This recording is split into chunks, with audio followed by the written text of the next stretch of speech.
ایک ایسا نام جو دنیا کی بڑی طاقتوں کے نشانے پر ہے۔ ایک طرف امریکہ اسے دہشت گرد کہلاتا ہے، دوسری طرف پاکستان میں لوگ اسے فلاحی کارکن سمجھتے ہیں۔ سچ کیا ہے؟ حافظ سعید کون ہے اور کیوں پوری دنیا اس کا نام جانتی ہے؟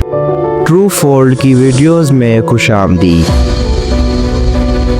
حافظ محمد سعید 1950 میں سرگودا پنجاب میں پیدا ہوئے۔ ان کا خاندان جموں کشمیر سے ہجرت کر کے آیا تھا۔ حافظ سعید نے پنجاب یونیورسٹی سے اسلامیات میں ماسٹرز کیا، پھر اعلیٰ تعلیم کے لیے سعودی عرب چلے گئے۔ وہ 1980 کی دہائی میں پنجاب یونیورسٹی کے اسلامیات کے لیکچرر بھی رہے، مگر ان کی اصل شناخت 1985 میں ہوئی، جب انہوں نے مرکز الدعوہ و ارشاد اور بعد میں جماعت الدعوہ کی بنیاد رکھی۔ 1987 میں حافظ سعید اور ان کے ساتھیوں نے لشکر طیبہ کی بنیاد رکھی، ایک عسکری تنظیم جس کا مقصد بھارت کے زیر زمین قبضہ کشمیر میں جہاد کرنا تھا۔ لشکر طیبہ نے جلد ہی بین الاقوامی سطح پر شہرت حاصل کر لی اور کشمیر میں کئی حملوں کی ذمہ داری قبول کر لی۔ بھارت نے کئی بار الزام لگایا کہ یہ تنظیم پاکستان کی خفیہ ایجنسی ISI کی حمایت میں کام کر رہی ہے، مگر پاکستان نے اس کی تردید کر دی۔ حافظ سعید خود ان حملوں کی قیادت سے انکار کرتے رہے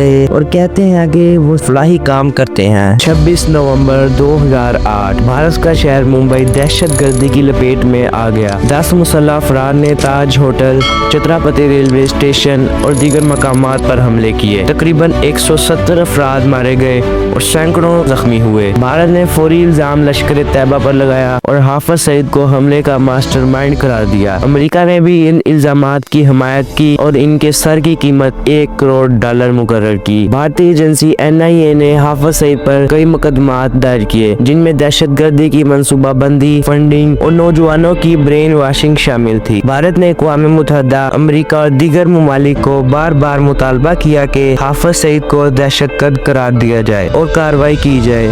حافظ سعید ان الزامات کو مسترد کرتے رہے اور ان کا موقف رہا ہے کہ یہ سب بھارت کا پروپیگنڈا ہے۔ حافظ سعید کو پاکستان میں کئی بار حراست میں لیا گیا، مگر زیادہ تر کیسز میں عدالت نے شواہد کی عدم موجودگی میں انہیں رہا کر دیا۔ 2017 میں لاہور ہائی کورٹ نے ان کی نظر بندی کو غیر قانونی قرار دیتے ہوئے رہا کر دیا۔ ان کے حامیوں نے عدالتی فیصلے کو انصاف قرار دیا، مگر عالمی سطح پر دباؤ بڑھتا رہا۔ بالآخر 2020 میں FATF کے دباؤ اور عالمی مطالبات کے بعد پاکستان کی عدالت نے حافظ سعید کو دہشت گردی کی فنڈنگ کے الزامات پر 10 سال قید سنائی۔ یہ سزا ان کے فلاحی ادارے جماعت الدعوہ کے ذریعے فنڈنگ جمع کرنے پر دی گئی۔ حافظ سعید کے حامیوں کا کہنا ہے کہ وہ ایک فلاحی شخصیت ہے جنہوں نے زلزلہ، سیلاب اور دیگر قدرتی آفات میں لاکھوں لوگوں کی مدد کی۔ جماعت الدعوہ نے ملک بھر میں ریلیف کیمپ، ہسپتال، اسکول اور فلاحی مراکز قائم کیے۔ ان کا کہنا ہے کہ حافظ سعید کو صرف مسلم دنیا کے اصل و رسوخ کی وجہ سے نشانہ بنایا گیا ہے۔ ان کے جلسے،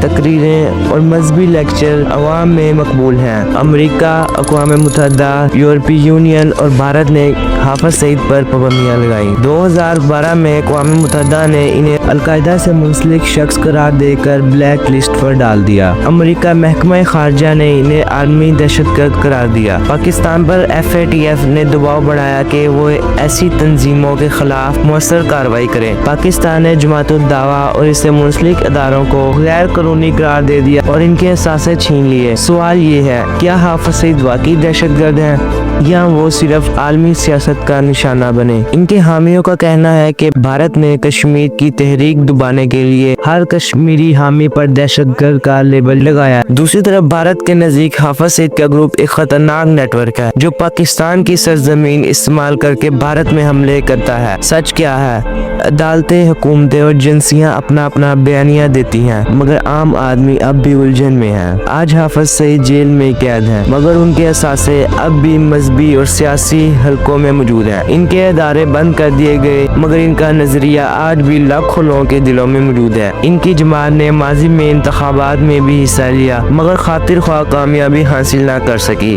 تجزیہ کاروں کے مطابق حافظ سعید کا کردار اب کمزور ہو چکا ہے۔